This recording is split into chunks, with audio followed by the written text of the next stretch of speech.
This part of your little farm is now under the jurisdiction of the Oakhaven Estates Homeowners Association, effective immediately. We've annexed it. The words hung in the hot Texas air, buzzing with the same lazy menace as the horseflies circling her head. Karen, the HOA president from the sprawling subdivision next door, sat perched on a golf cart that was, at that very moment, parked 10 feet inside my property line, its tires crushing a patch of bluebonnets my daughter and I had been tending. She was a woman built like a bulldog squeezed into a pastel pantsuit, her face a mask of smug certainty, holding a clipboard like a scepter. She pointed a perfectly manicured but sausage-like finger at a row of new, cheap-looking metal stakes driven into my pasture. As you can see, the new boundary has been marked. You have an unpermitted structure, she gestured vaguely toward my 100-year-old barn, uncut grass, and a non-compliant fence. The initial fines total $3,000 plus a $500 annexation processing fee. You have 30 days to pay before we place a lien on your property. My property, the 100 acres my great-grandfather bought with cash earned breaking horses and clearing land a century ago. The land where I was born, where my father was born, and where I had hoped my own kids would one day decide their future. I looked from the ridiculous stakes to her golf cart, then to the sign at the end of my long gravel driveway, a sign carved from a solid piece of oak that read, Miller Ranch, established 1923. There was no mention of Oakhaven Estates. There never had been. I felt a cold, slow-burning fuse light somewhere deep in my gut. The kind of fuse the Army teaches you to control, to aim, to use. Karen, I said, my voice dangerously calm, you and your golf cart are trespassing. You have 10 seconds to get back on your side of the fence before I call the sheriff and have you removed. Her painted-on eyebrows shot up. The smirk faltered for a fraction of a second. I am the president of the Oakhaven HOA. I have authority here. This is legally annexed territory. She tapped her clipboard. It's all documented. That was the moment I knew this wasn't just a misunderstanding. This was a declaration of war. If you've ever had a run-in with a power-tripping HOA board member, go ahead and hit that subscribe button, because you're going to want to see how this ends. And drop a comment below telling me where you're watching from, or share your own HOA nightmare. I want to hear them all. Now let me tell you how we got here. My name is John Miller, and after 12 years as a combat engineer with the Army Corps of Engineers, I came home to the only place I ever wanted to be. My family's ranch wasn't huge by Texas standards, but it was ours. It was a rectangle of rolling hills, live oaks, and a stubborn creek that ran dry most summers. It was bordered on 3 sides by other family ranches, but on the 4th, eastern side, was Oakhaven Estates. It had sprung up about 15 years ago, a cancer of beige stucco and identical landscaping, where the developer had bought out Old Man Weatherby's 500 acres when he passed. We'd coexisted peacefully enough. I'd wave at the residents jogging on the road that ran parallel to my fence line, and they'd mostly ignore me. Their world was one of covenants, architectural review committees, and passive-aggressive notes about recycling bins left out too long. My world was one of fixing fences, pulling calves, and praying for rain. The two worlds were separated by a sturdy 5-strand barbed wire fence that my dad and I had built together, and more importantly, by a legally recorded survey plat filed with Travis County since 1923. For years, the HOA's influence stopped dead at that fence. Until Karen was elected president, we'd had minor skirmishes, a letter complaining about the smell of my cattle, an email about the noise from my tractor at 6 a.m. I'd politely, and sometimes not so politely, reminded them via email where their jurisdiction ended. But this was different. This was a land invasion, orchestrated by a 50-something tyrant in a golf cart. After I threatened to call the sheriff, she huffed, spun the cart around, leaving deep ruts in the soft earth, and sped back toward the manicured perfection of her kingdom. But the stakes remained, glinting in the sun like a row of crooked teeth. My wife Sarah came out onto the porch, her face a storm cloud of worry. What did she want? I walked over to one of the metal stakes and pulled it out of the ground. It was flimsy, cheap, something you'd buy at a big box hardware store. She thinks she's an empress, I said, my hand tightening around the thin metal, and she thinks she just conquered new territory. That night I didn't sleep. The anger had cooled into something harder, more focused. It was the feeling I got before a mission, a quiet intensity where the world sharpens and the objective becomes crystal clear. Karen hadn't just insulted me. She hadn't just threatened my finances. She had desecrated a century of my family's sweat and struggle. She had driven a stake into the heart of my heritage, and I was going to use every bit of my training, my discipline, and my resolve to make her regret it. The war for Miller Ranch had begun, and I was going to fight it not with tractors and shotguns, but with something Karen respected far more: paperwork. The official notice arrived 2 days later, delivered by certified mail, a thick manila envelope that felt heavier than it should. Inside, the letterhead was embossed with a gold oak leaf and the words Oakhaven Estates Homeowners Association, Office of the President. It was a masterclass in bureaucratic intimidation. The language was dense with legal-sounding phrases. Pursuant to Article 4, Section 2A of the Oakhaven Covenants, non-compliance with architectural standards, remedial action required. It listed the same fines Karen had quoted, along with a grainy, zoomed-in photo of my barn, circled in red marker like a target in an enemy briefing. They had even included a crude photocopied map. On it, a dotted line sliced off about 5 acres of my pasture, a long, thin rectangle that ran along their back property lines. This newly claimed territory was shaded in gray and labeled Oakhaven Annexation Zone, Phase 1. Phase 1. The sheer audacity of it almost made me laugh. They had plans. This wasn't a one-time overreach. It was a strategy. I spread the documents out on our large oak dining table, the same table where my great-grandfather had signed the original purchase agreement for this land. The irony was thick enough to taste. Sarah stood beside me, her arms crossed, her knuckles white. "This is insane, John. They can't just do this." "Can they?" she asked, her voice a mix of fear and outrage. "No," I said, my eyes scanning the HOA's map.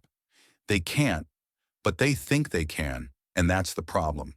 People like Karen count on you to be too scared, too busy, or too confused to fight back. They win by attrition. My time in the military had taught me one thing above all else. You don't fight an enemy on their terms. You study their tactics, you find their weaknesses, and you dismantle them piece by piece. Karen's weapons were her rules, her bylaws, her paperwork. So I would learn them better than she did. Included in the packet, as a supposed show of transparency, was a full copy of the Oakhaven Estates Covenants, Conditions and Restrictions, the C, C, and Rs. It was a dense, 50-page document of pure, unadulterated legalese. I poured a cup of coffee and started reading. And reading. And reading. I read about approved shades of beige for exterior paint. I read about the maximum allowable height for lawn grass, 4 inches. I read about the precise specifications for mailboxes, basketball hoops, and garden gnomes. It was a portrait of a world suffocated by control. But then I got to the section on association boundaries and annexations. It was vague, clearly written by a developer's lawyer to provide maximum flexibility. It talked about annexing adjacent properties with the consent of the property owner or through other legal means as determined by the board of directors. That was their loophole. Other legal means. They had simply determined it was legal and acted. But the document also referenced another document, the original subdivision plat map filed with Travis County. Everything, the entire legal existence of Oakhaven Estates, rested on that foundational map. I put the CC and Rs aside and pulled out my own file. In it, protected by a plastic sleeve, was the original 1923 survey of Miller Ranch, the lines drawn in faded ink on brittle, yellowed paper. Alongside it was the modern, certified survey I'd had done when I inherited the property from my dad. The boundaries were clear, defined by iron rods driven deep into the ground at each corner, markers that had been recognized by the county for 100 years. I took Karen's crude map and laid it over my certified survey. Her annexation zone was a joke. It wasn't based on any geographical features, any old fence lines, nothing. It was just a straight line drawn to give the back row houses of her subdivision more green space and to push my unsightly agricultural operations farther away from their pristine views. That was when I noticed the first small, critical detail.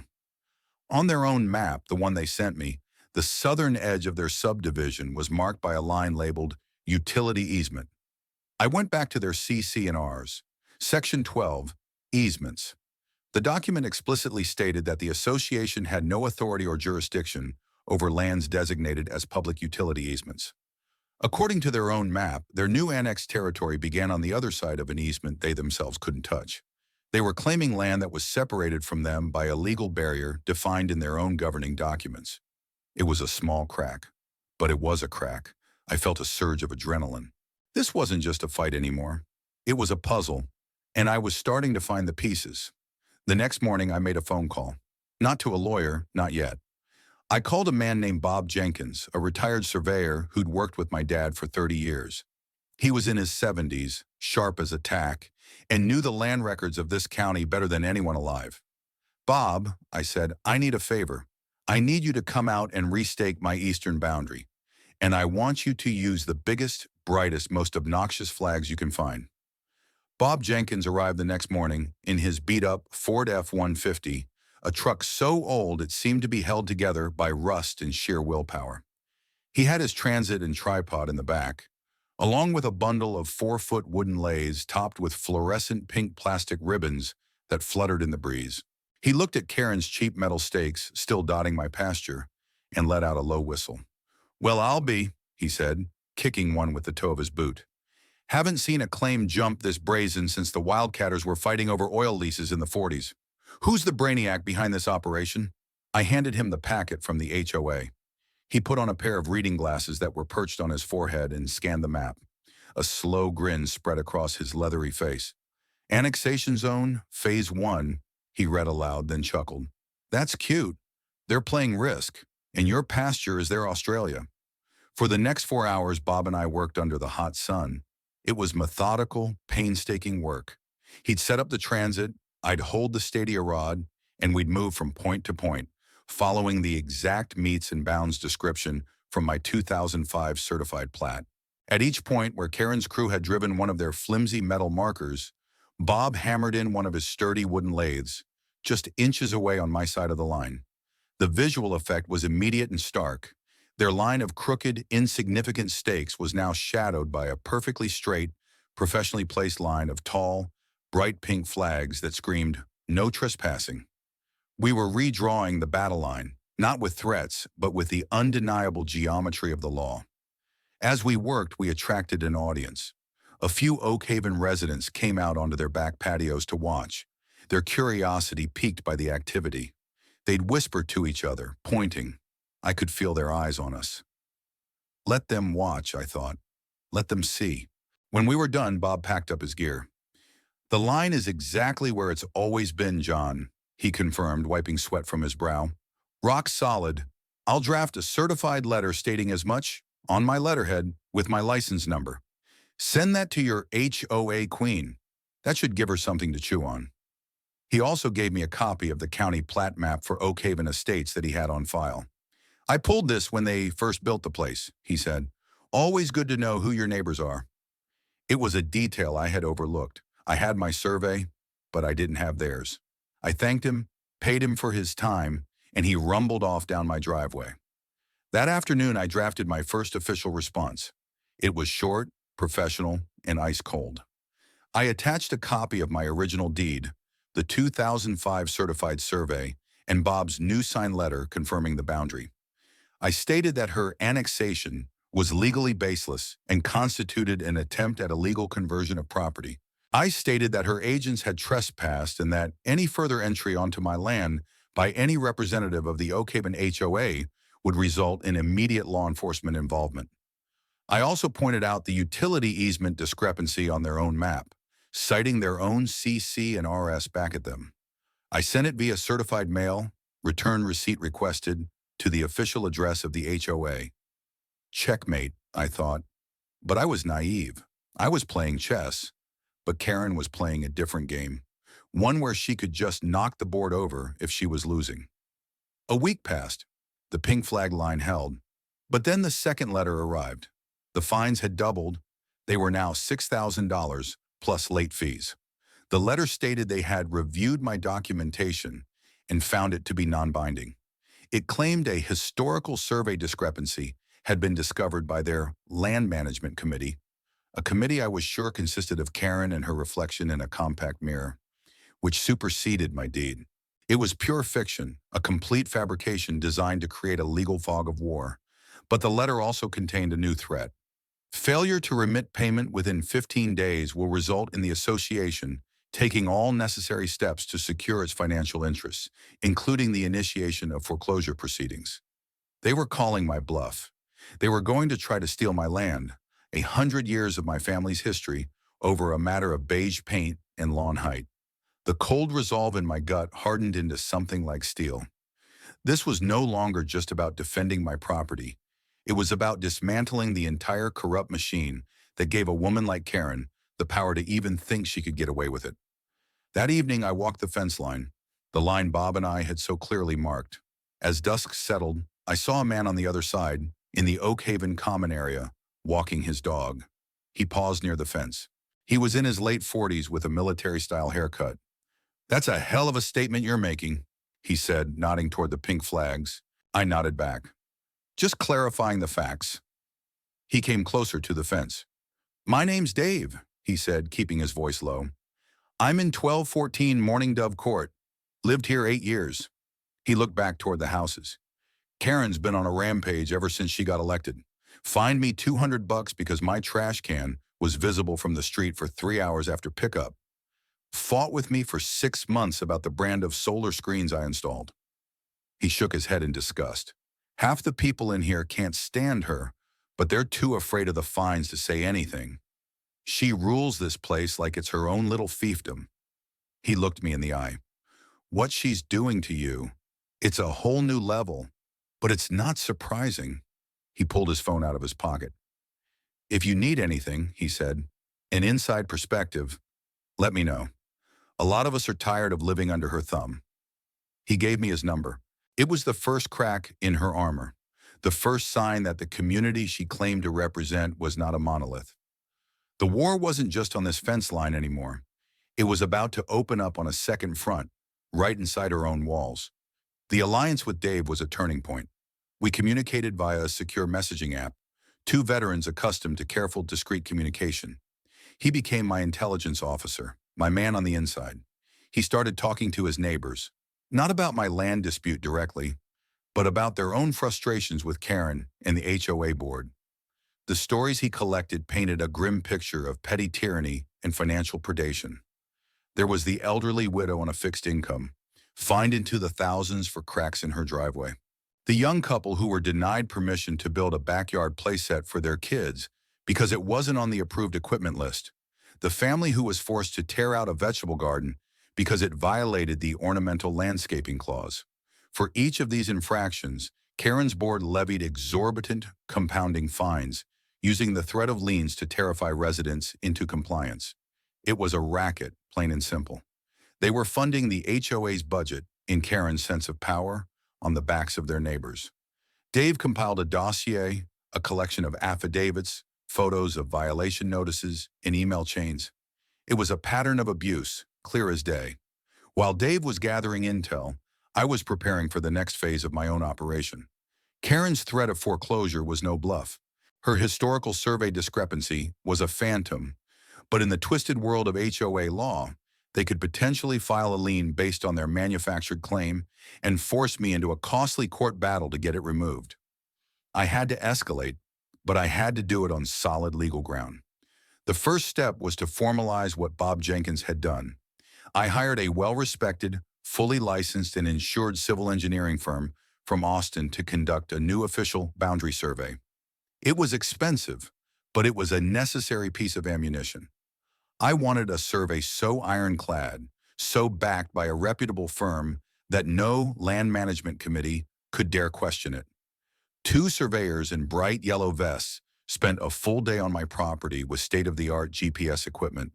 They located the original 1923 iron rods, confirming they were undisturbed. Their final plat map was a work of art, a high-resolution, multi-page document with satellite imagery overlays, and a legal description that was 10 pages long. It was the definitive statement on where my property began and ended. While they worked, Karen wasn't idle. She sent a tow truck. One morning I woke up to find a massive wrecker idling on the public road, its lights flashing. The driver was on the phone, looking nervously toward my old non-operational Ford HOA F-250 that sat near the barn, a project truck I'd been meaning to restore. I walked out to meet him. "Got a call to tow a non-compliant vehicle from HOA property," he said, avoiding my eyes. I pointed to my new, very official survey stakes. "You see that line of pink flags? That's the property line. This truck is 100 yards inside it. You bring your vehicle across that line, and I'll have you charged with trespassing and attempted theft." I showed him the paperwork from the new survey firm. His eyes went wide. He got back on his phone. I could hear him arguing. "Listen, man, I'm not getting arrested for you. The guy's got a full survey crew out here. The truck is way on his land." He hung up, gave me an apologetic shrug, and drove away. Karen was testing the perimeter, seeing how far she could push. Each time I met her with calm, unshakable evidence. I sent the new certified survey to her and the HOA board, again via certified mail. The cover letter was even shorter this time. "Enclosed is a legally binding survey of my property. Any further claims against this property will be considered malicious and intentionally fraudulent. Govern yourselves accordingly." The phrase "govern yourselves accordingly" was a small, satisfying piece of military jargon I couldn't resist. The response was silence. For 2 weeks, there were no new letters, no tow trucks, no golf cart incursions. Dave reported that the HOA board had called an emergency executive session. The rumor circulating was that their lawyer was getting nervous. I allowed myself a sliver of hope that they had finally come to their senses. That hope was obliterated when the next envelope arrived. It wasn't from the HOA, it was from a law firm, Wilkes, Abernathy and Finch, attorneys at law. It was a formal notice of intent to file lien. It stated that I was delinquent in the amount of $12,500 in fines and fees, and that if the amount was not paid in full within 10 days, the firm would proceed with filing a lien against the entirety of my 100-acre property with the Travis County clerk. They had ignored 2 professional surveys. They had ignored my clear legal warnings. They had ignored their own governing documents. They had hired a law firm to execute their theft for them. The steel in my gut turned to ice. This was it, the point of no return. They had declared total war. Fine, I thought. You want a war? You'll get one. But I'm not going to be the one paying for it. That night I took Dave's dossier, my thick file of surveys, letters, and photographs, and spread them all out on the dining table once more. Sarah sat with me, her earlier fear replaced by a quiet, determined anger that matched my own. "We need a lawyer," she said. "Not just any lawyer. We need a shark." I nodded. Through a network of fellow veterans, I had gotten a name. A lawyer in Austin who specialized in real estate litigation and had a reputation for taking on bullies. Her name was Anya Davies. The next morning I called her office. Anya Davies' office was on the 30th floor of a steel and glass tower in downtown Austin, a world away from the dust and live oaks of my ranch. The office was minimalist, modern, and radiated a quiet, expensive confidence. Ms. Davies herself was in her early 40s, sharp, impeccably dressed, with eyes that seemed to miss nothing. She didn't waste time with pleasantries. "Mr. Miller," she said, gesturing to a chair across from her large glass desk. "My assistant said you have an HOA problem. I get a dozen of those calls a week. Most of them involve the color of someone's front door. Tell me why yours is different." I didn't speak. I simply opened my briefcase and laid out the files on her desk in chronological order. The first threatening letter from Karen, the map of their annexation zone, my original deed, Bob Jenkins' letter and survey, the professional survey from the engineering firm, the tow truck incident report I had filed with the sheriff's office, the escalating fine notices, and finally the notice of intent to file line from their lawyers. I also handed her Dave's dossier on Karen's pattern of abuse against the other Oakhaven residents. She put on a pair of sleek, black-framed glasses and began to read. For 20 minutes, the only sound in the room was the soft rustle of paper. She didn't skim. She read every word, her expression unreadable. She examined the maps, holding them up to the light. She cross-referenced the dates on the letters with the dates on my certified mail receipts. When she finally looked up, the corner of her mouth was turned up in a slight, dangerous smile. "Mr. Miller," she said, her voice now carrying a note of genuine interest. "This isn't an HOA problem. This is a case of attempted real estate fraud, executed under the color of authority. And your HOA president, this Karen, she's a predator, but she's a sloppy one." She tapped the notice from Wilkes, Abernathy, and Finch. "This is a gift. By hiring a law firm and formally threatening a lien on your entire property based on a fraudulent claim, they've crossed a critical line. They've moved from petty harassment to a serious, actionable tort. We can sue them for slander of title, but that's just the beginning." Her eyes lit up. This was a lawyer who didn't just see a case, she saw a kill shot. "The real weakness," she said, leaning forward, "is never the branches of the tree. It's the root. You've done excellent work defending your boundary, but you're still playing their game. The question isn't whether they can annex your land. The question is, what gives them the authority to do anything at all?" She swiveled in her chair and tapped a few keys on her computer. "You mentioned the CC and RS reference, the original subdivision plat map filed with the county. Did you ever pull that specific document?" I admitted I hadn't. I had my own plat map and the copy Bob had given me, but I hadn't gone to the county records office myself to get the foundational, recorded document for Oakhaven Estates. "That," she said, "is where the body is buried. An HOA is not a government. It's a non-profit corporation whose only power is derived from a set of private contracts, the covenants, that are tied to the deeds of the land. That power transfer has to be perfect. The chain of title, the chain of authority, must be unbroken. If there is a flaw in that original document, a flaw in how the developer handed power to the homeowners," she let the sentence hang in the air, "the whole house of cards comes down." She told me her fee, and it was substantial. But she also told me that given the flagrancy of the HOA's actions, we would be countersuing not just for our legal fees, but for punitive damages. "I want you to do two things," she instructed. "First, do not respond to their lawyer's letter. Let them file the lien. Let them walk deeper into the trap. A fraudulently filed lien is a much more powerful weapon for us than a threatened one. Second, I want you to go to the Travis County Records Office. Get a certified copy of the original, recorded 1987 plat map for the Oakhaven Estates Subdivision, and every single amendment or supplemental declaration filed against it since. I want the entire paper trail." The next day, I spent 6 hours at the county clerk's office, a cavernous, musty building filled with the ghosts of a million transactions. The clerk, a helpful woman who seemed to enjoy the novelty of my request, helped me navigate the microfiche and the enormous bound volumes of property records. And there it was. Plat Book 82, page 114. Oakhaven Estates, a subdivision in Travis County, Texas. It was a sprawling, hand-drawn map from 1987. I scanned the dense text blocks written along the margins, and then I found it. It was a section titled Developers' Rights and Covenants. It outlined the developer's intent to form a homeowners association and transfer the authority to enforce the covenants to that association upon the sale of 75% of the lots. Standard procedure. But then a crucial final sentence. Said transfer of authority shall be executed via a formal, recorded assignment and assumption of developers' rights, and shall be contingent upon the dissolution of the preliminary architectural control committee established herein. I kept digging through the records, year by year. I found the articles of incorporation for the Oakhaven HOA in 1991. I found amendments to the bylaws. I found dozens of liens they had filed against their own residents over the years. But what I could not find anywhere in the 30-plus years of county records was a document titled Assignment and Assumption of Developers' Rights. It didn't exist.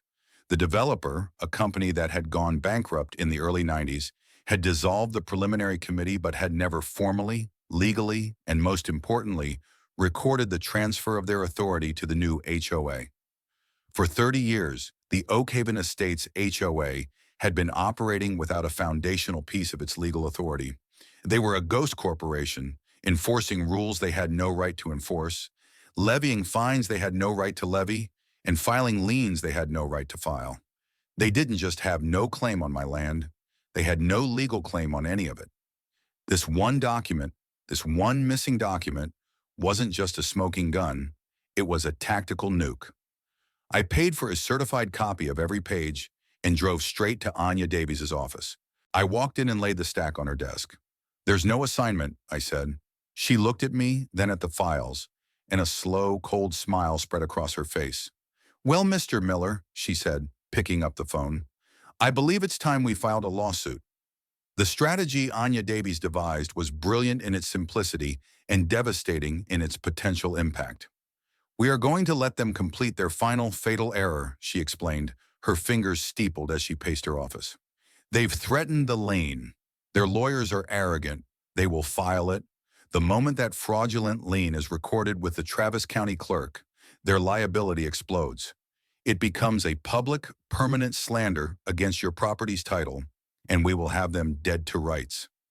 It was a nerve-wracking waiting game. For 10 days, I checked the county's online records every morning, my stomach in knots. It felt like waiting for an artillery barrage you knew was coming. Dave reported that Karen was strutting around Oakhaven like a conquering hero.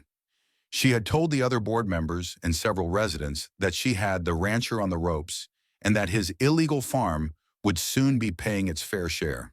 Her hubris was writing our case for us. On the 11th day, there it was, a new entry under my property's legal description, lien, filed by Wilkes, Abernathy, and Finch on behalf of the Oakhaven Estates Homeowners Association. Amount $12,500. They had actually done it. I immediately called Anya. "They took the bait," I said. "Good," was all she replied. "Now the real work begins." Within 48 hours, her office had drafted and filed a massive lawsuit in Travis County District Court. It was a multi-pronged attack. The first part was a petition to remove invalid lien and quiet title, a direct assault on their claim against my ranch. This part named the HOA and their law firm as defendants. We demanded the immediate removal of the lien, all of our legal fees, and significant punitive damages for filing a malicious and fraudulent claim. But that was just the opening salvo. The second, more explosive part of the lawsuit was a request for a declaratory judgment. This is where we used the missing assignment document as a weapon. We argued that the Oakhaven Estates HOA lacked the legal standing to enforce its covenants, levy fines, or file liens against any property, as the developer's rights had never been properly transferred to it. We weren't just defending my 100 acres. We were challenging the very existence and authority of the HOA itself. This part of the suit named every single member of the HOA board, including Karen, personally. Anya's reasoning was tactical. When their insurance company sees the board members are personally named, they will pressure them to settle. It raises the stakes from a corporate dispute to a personal financial threat for each of them. The final piece of the strategy was timing. The Oakhaven HOA's annual homeowners meeting was scheduled in 3 weeks. It was, according to Dave, Karen's crowning event. It was where she held court, passed her budgets, and solidified her power. The agenda, which had already been mailed to residents, included a special item: vote on foreclosure proceedings for delinquent adjacent property. She was planning to use the public meeting to get the residents to rubber stamp her theft of my land. "We're not going to serve them quietly," Anya said, a glint in her eye. "We are going to have the process server walk into that meeting, right in the middle of her speech, and hand her the lawsuit in front of every single homeowner she lords it over. We are going to turn her moment of triumph into her public humiliation." Dave was ecstatic when I told him the plan. He worked his network, quietly urging every disgruntled resident he knew to attend the meeting. "Don't miss this one," he told them. "There might be fireworks." The day of the meeting arrived. I put on a crisp button-down shirt and a good pair of jeans, my version of a suit of armor. Anya met me in the parking lot of the community clubhouse. She was dressed in a sharp, dark gray suit, carrying a leather briefcase. She looked like an executioner. "Ready, Mr. Miller?" she asked. "Let's go to a party." We walked in and took seats in the back. The room was packed, far more crowded than a typical HOA meeting. Dave gave me a subtle nod from across the room. On the dais at the front, Karen sat in the center of a long table, beaming. She was wearing a flamboyant floral print dress and far too much jewelry. She looked triumphant. The meeting began with tedious business, minutes from the last meeting, the treasurer's report. Then Karen stood up and approached the podium, a smug smile plastered on her face. "And now," she began, her voice dripping with condescension, "we move to the special agenda item concerning the ongoing compliance issues with the adjacent agricultural property." She launched into a 10-minute tirade, painting me as a rogue landowner who refused to follow the rules and was dragging down their property values. She spoke of her board's tireless efforts to bring the property into harmony with community standards. She talked about the fines and the lien as if they were unfortunate but necessary steps. Therefore, she concluded, her voice rising, "I now call for a vote to authorize the board and our legal counsel to proceed with foreclosure to protect the value and integrity of our beautiful Oakhaven community." As she said the word community, a man in a plain suit, Anya's process server, stood up from the front row and walked calmly to the podium. "Karen Peters?" he asked, his voice cutting through the room. Karen looked flustered. "Yes, I'm in the middle of a meeting." "You've been served," he said, handing her a thick stack of documents. He then turned to the board members at the table and handed each of them their own copy. "You've all been served." Chaos erupted. Karen's face went from smug pink to blotchy white. She stared at the papers in her hand as if they were a snake. Before she could recover, Anya stood up and walked to the front of the room. "For those of you who don't know me," she said, her voice clear and commanding, "my name is Anya Davies. I am the attorney for Mr. John Miller, the owner of the adjacent property you were just about to vote to foreclose on." A hush fell over the room. "What my process server just handed your president and board," Anya continued, "is a lawsuit. It is a lawsuit to remove the fraudulent lien they illegally placed on my client's property. But it's much more than that." She let the pause hang in the air. "It is also a petition for a declaratory judgment from a district court, asking a judge to rule on a very simple question. Does the Oakhaven HOA have any legal authority to do anything at all?" An audible gasp went through the crowd. "Our research into the county records has revealed that the original developer never legally transferred the enforcement authority of the covenants to this HOA, which means that for 30 years, every fine, every lien, every threatening letter, including the ones many of you have received, may have been issued without legal authority." The room exploded. People were shouting, standing up, turning to their neighbors. Karen was stammering into the microphone, trying to regain control, but her voice was drowned out. Dave stood up. "She tried to fine my mother-in-law $3,000 for her garden gnome," someone yelled. "They put a lien on my house over my mailbox," another shouted. The order of the meeting completely disintegrated. It had turned from Karen's coronation into a full-blown peasant revolt. Anya and I slipped out the back door in the chaos. As we walked into the cool night air, I could still hear the shouting from inside. It was the sound of a tyrant's reign beginning to crumble. The aftermath of the HOA meeting was swift and brutal for Karen and her board. The public serving of the lawsuit acted like a lit match in a gas-filled room. What had been whispers of discontent among Oakhaven residents became a roar of open rebellion. Dave told me the meeting had devolved into a shouting match that lasted for nearly 2 hours before the board, pale and shaken, officially adjourned it without a vote on anything.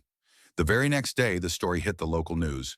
A reporter who had been tipped off by one of the residents ran a story with the headline, "Local Veteran Sues HOA, Alleges Decades of Fraudulent Authority."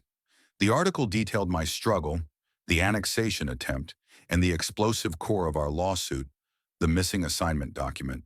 It painted a picture of a David and Goliath battle, pitting a respected veteran landowner against a power-hungry HOA board. My phone started ringing. It was the Austin American-Statesman. It was a TV news station from the city.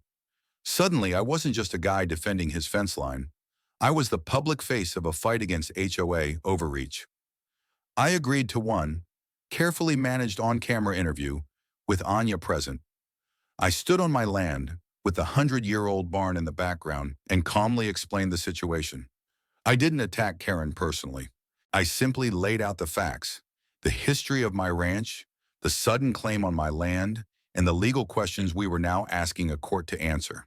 This was never about my grass being too tall or my fence being the wrong color, I said to the camera. This is about the fundamental principle that no one, not a person and not a committee, is above the law. They tried to take something that wasn't theirs, and when we looked into how they were able to do that, the whole rotten foundation started to show. The story went viral locally. People love a good story about fighting City Hall, and fighting a tyrannical HOA president is even better. The news crews descended on Oakhaven Estates. They filmed the stark contrast between my rustic, working ranch and the cookie-cutter beige houses next door. They tried to interview Karen, but she would only screech, "No comment," before slamming her door or speeding away in her golf cart, which only made her look more guilty. The pressure on the board was immense. Their own lawyer from the firm of Wilkes, Abernathy and Finch was now in deep trouble himself, named in the suit for filing a fraudulent lien. According to Dave, the HOA's insurance carrier, upon reviewing our lawsuit and the potential for massive liability, sent a letter to the board informing them they would not be covered for any damages arising from willful or fraudulent acts.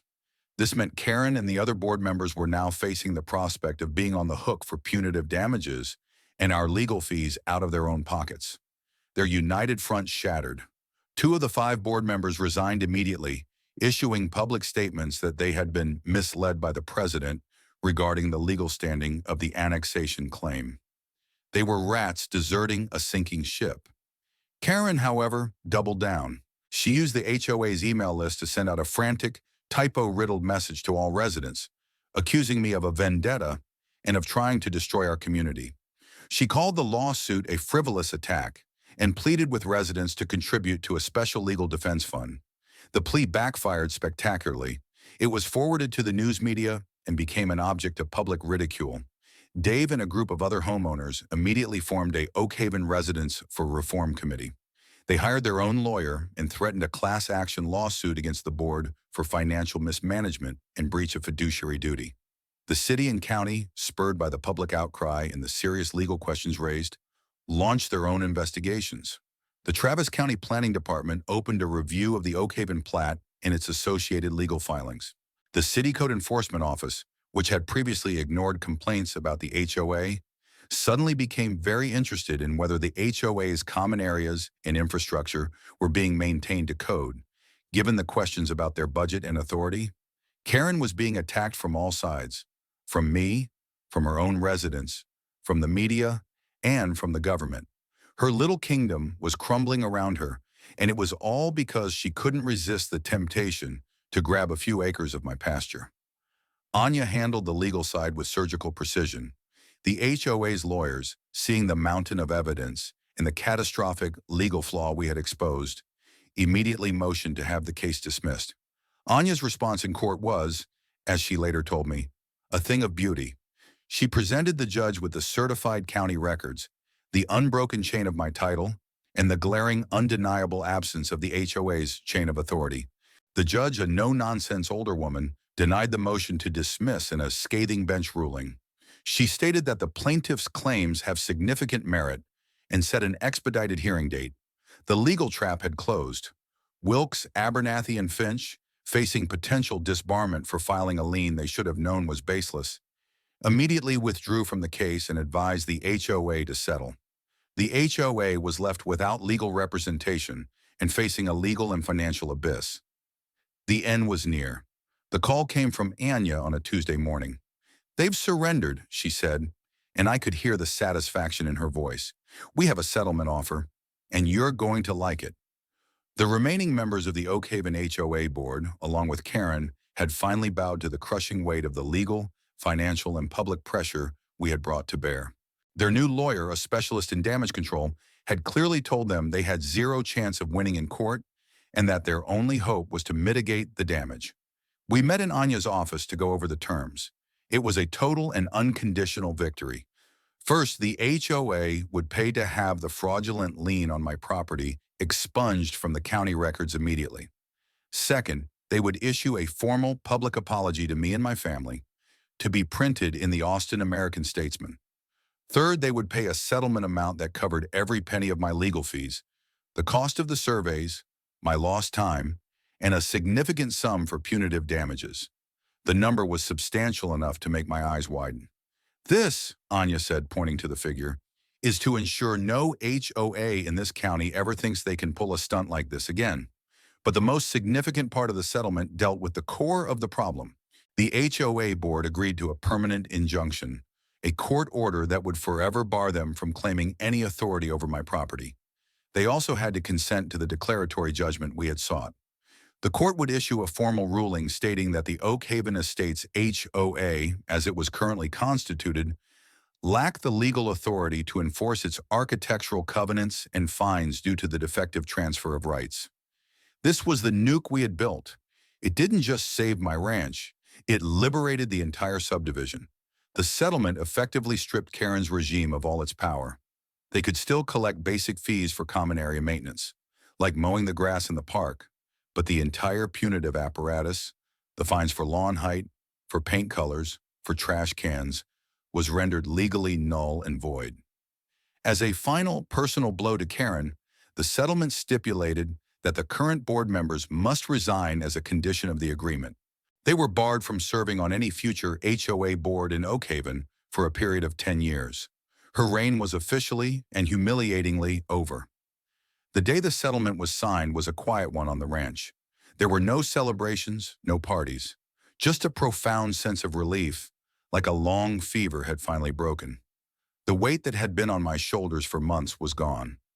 I walked the eastern fence line, the one that had been the front line of the war. The cheap metal stakes Karen had driven into my land were long gone, pulled up and tossed into my scrap metal pile.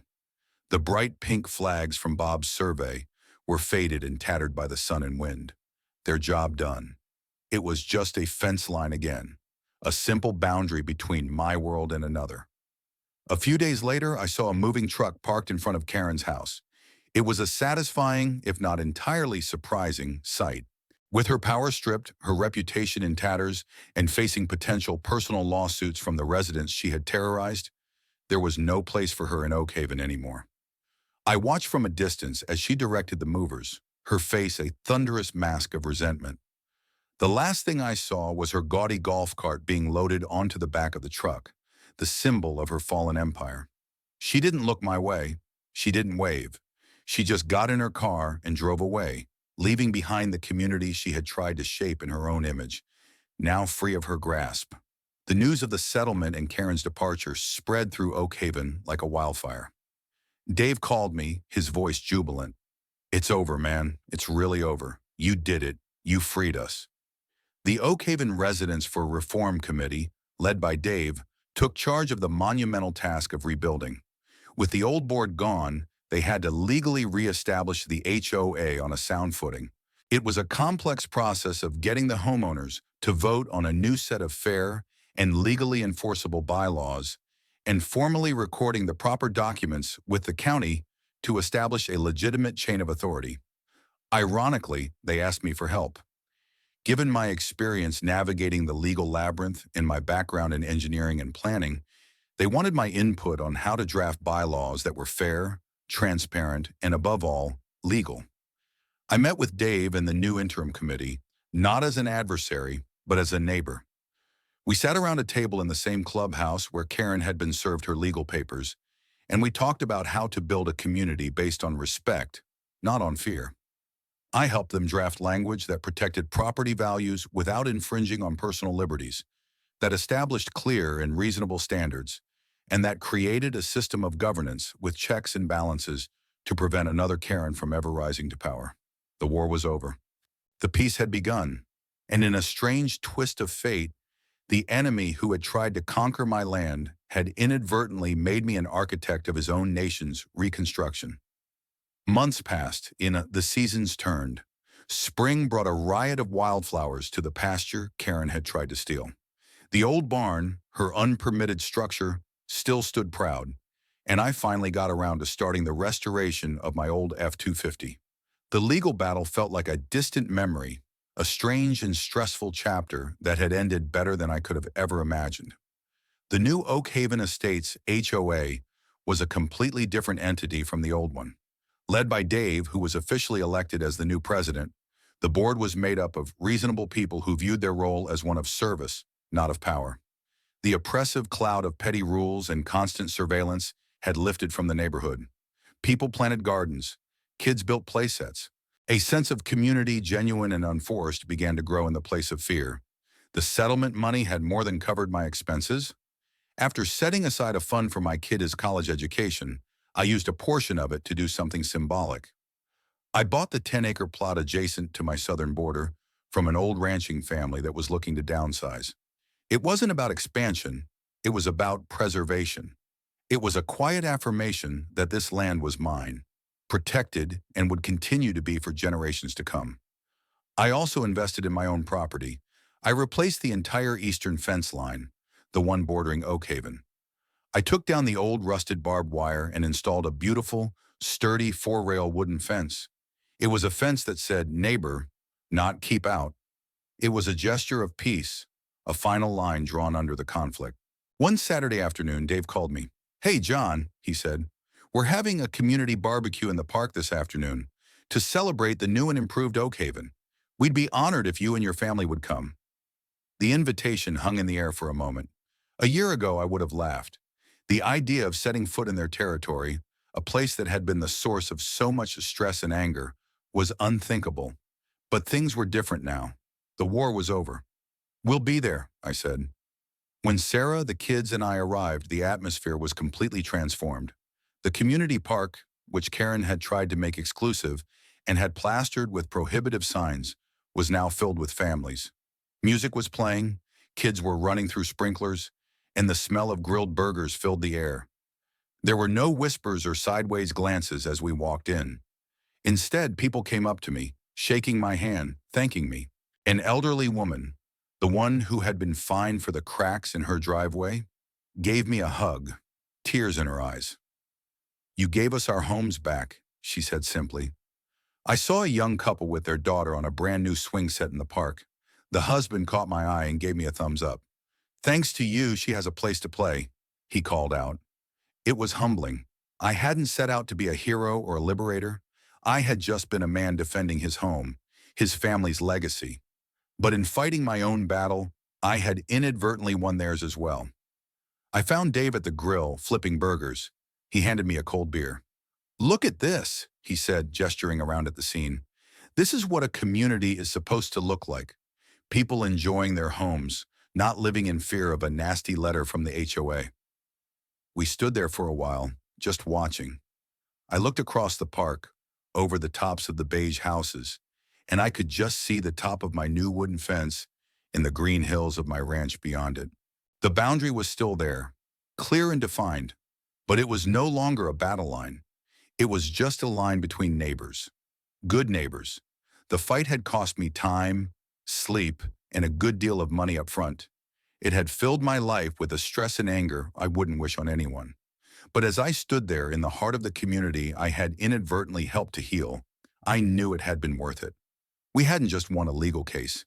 We had affirmed a simple, powerful truth, that a person's home is their sanctuary, that rules are meant to serve people, not the other way around, and that sometimes the most effective weapon against a bully isn't a fist, but a single forgotten piece of paper found in a dusty old book in a county courthouse.